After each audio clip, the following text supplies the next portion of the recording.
આપ્યા કરો છો ને, અને ઘરેલું લોજિક્સ જોડીને સામેવાળાને બોલતા બંધ કરી દો છો.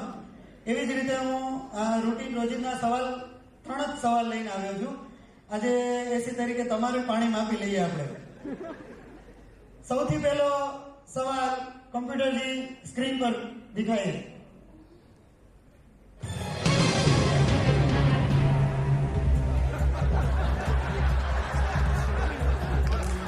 મકર સંક્રાંતિ થી વાસી મકર સંક્રાંતિ કેટલી વાસી હોય? જે રીતે તમે વિઝિટમાં કે કોઈને ક્યારેક લોજિક નહીં મળે તો તમારા ઘરેલું લોજિકથી જ્યારે પાટિયા બેહાડો ત્યારે જે રીતે અમને સવાલ પૂછો છો એવો જ એક સવાલ અમે શોધ્યો છે. એ આગલા દિવસની હવા જેટલી વાસી હોય, બી લૂંટેલા પતંગ જેટલી વાસી હોય, સી બાકી રહી ગયેલા પતંગ જેટલી વાસી હોય, યા ફિર ડી તલના લાડુ જેટલી વાસી હોય. ઓડિયન્સ સપોર્ટ મળે મને આમાં તો કોઈ આપણે એવું લાગે નહીં મારે. તમે મોકો આપો છો સામેવાળાને તો તમે લઈ શકો છો. તમારે આનો જવાબ લોજિકલી અને કંઈક ઉદાહરણ આપીને જ આપવો પડશે, જસ્ટિફાઈ કરીને. હવા તો નહીં આવે. પેલા પતંગ બાકી રહી ગયેલા પતંગ પાછળ તો બધે ઉભા સપોર્ટમાં. આજે તો ખોટો જવાબ આપશે તમે. આજે તો કોઈ હાથે જવાબ નહીં આવે. તલના laddoo. Option D. Option D आप श्योर हैं? શ્યોર. તલના laddoo confirm. Computer ji option D lock कीजिए.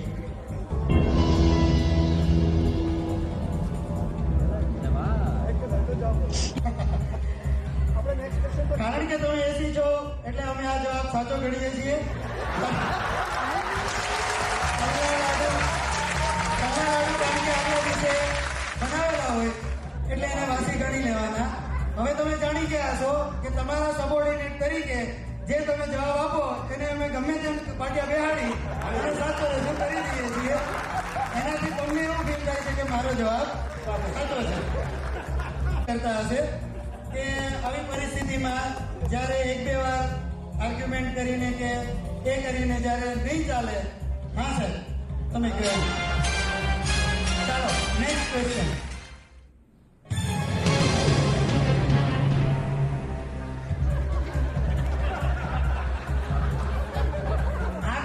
પણ કદાચ મોસ્ટલી બધા રિલેટ કરતા હશે કે જ્યારે આપણે કોઈ પરિસ્થિતિ કે વિઝિટમાં આવે ત્યારે આવા જ સવાલો હોય છે. આપણે સવાલ લઈને જઈએ તો કે ક્યાં રાખેલું હોય છે, તો કદાચ આપણને ના ખ્યાલ હોય કે ના હોય તો કે એવું ના ચાલે ને, હોવું જોઈએ તમને ખબર. તમારા ઘરે આમ હોય તો તમારા ઘરે તેમ ના થાય. હવે આજે આપણે માપી લઈએ એને ટ્રાન્સફોર્મર સ્ક્રેપના ક્યાંક કેટલા પડ્યા છે, પેલું ક્યાં પડ્યું છે, મટીરિયલ કેટલું પડ્યું છે, બધી જ ખબર છે. પણ હવે એના ઘરે ખાંડનો ડબ્બો ક્યાં મૂક્યો છે એમને ખ્યાલ છે કે નહીં આપણે પૂછી જોઈએ. તમારા ઘરે ખાંડનો ડબ્બો એક્ઝેક્ટ કઈ જગ્યાએ મૂકેલો છે? એ રસોડામાં, બી બાજુવાળાના ઘરે, સી ચાના ડબ્બામાં કે ચાના ડબ્બાની બાજુમાં, યા ફિર ડી ફ્રીજમાં.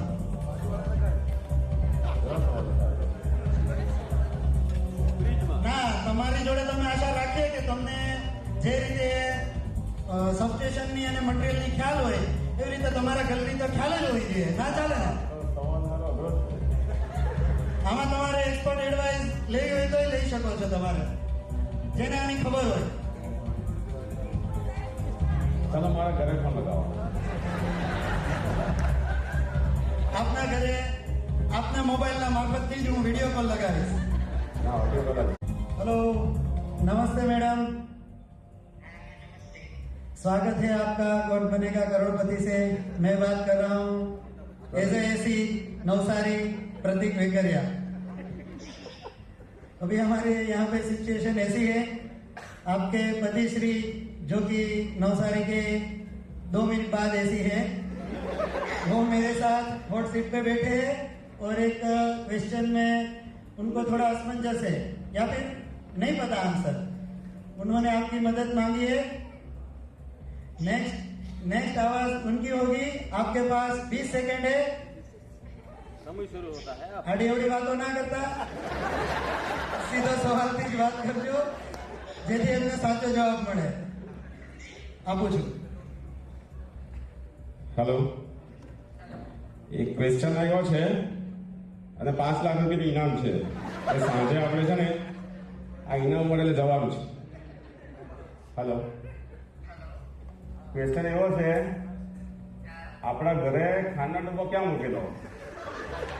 ઓપ્શન એ રસોડામાં, બાજુવાળાના ઘરે, કે ચાના ડબ્બામાં, કે ફ્રીજમાં?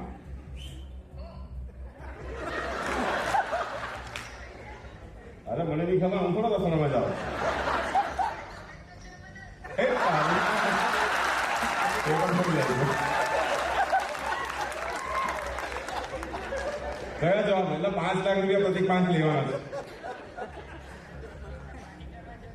હા તો જવાબ આપે તો ને। Time up.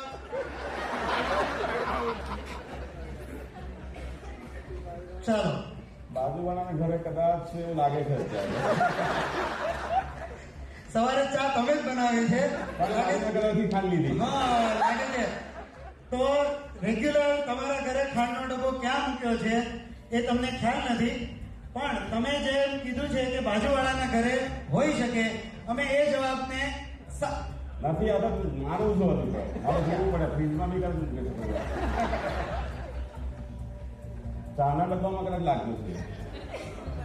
ચાના ડબ્બામાં એટલે મિક્સ પત્તી વાપરતા હશે હા, સાહેબ।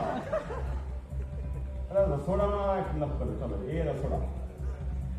રેડી, કમ્પ્યુટરજી એ લોક કરીએ અને એ જવાબને આપણે સાચો ઘોષિત કરીએ છીએ કે ચાની બાજુમાં ખાંડનો ડબ્બો હોય છે અને જે રસોડામાં હોય છે।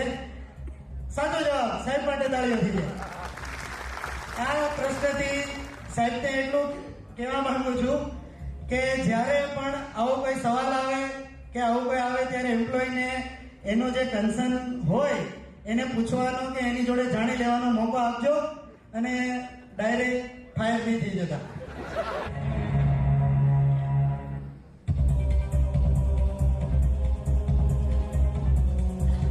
આમાંથી કયા નામથી નવસારી સર્કલ કર્મચારીને કામમાં સતત બિઝી રાખી અને કામ કરવાની ઉર્જા મળે છે?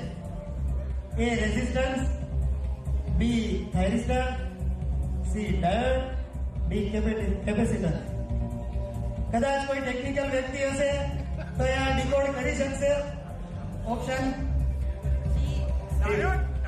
સ્કીપ નહીં થાય, આ ક્વેશ્ચન ડીકોડ કરવો જ પડે, અને નહીં તો ઓડિયન્સમાં કોઈને ખ્યાલ હોય તો 1 મિનિટમાં ડીકોડ કરી શકે છે અને સાહેબને સાચો જવાબ આપી શકે છે। Rays your hand.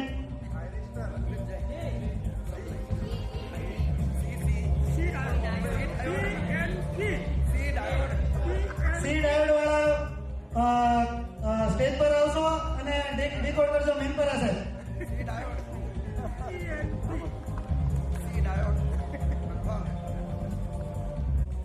કે મારું ટ્રાન્સફર તો નહીં થાય ને? સી જવાબ એટલે છે કે આપણે ઇલેક્ટ્રિકલમાં પીએન જંકશન ડાયોડ આવે, એટલે સાચો જવાબ સી છે। ખૂબ જ સાચો જવાબ અને સાચું ડીકોડ કર્યું છે કે આપણને જે પીએન જંકશન આવે એમ આપણા એસી સાહેબ સતત આપણને બિઝી રાખે છે, આપણને બધી પ્રવૃત્તિમાં રાખે છે અને સતત ઉર્જા પૂરી પાડે છે। આપણે એકવાર જોરદાર તાળીઓથી એમના ઉત્સાહને, એમની કામ કરવાની પદ્ધતિને વધાવી લઈએ અને ભવિષ્યમાં આશા રાખીએ કે આ રીતે સપોર્ટ કરતા રહે।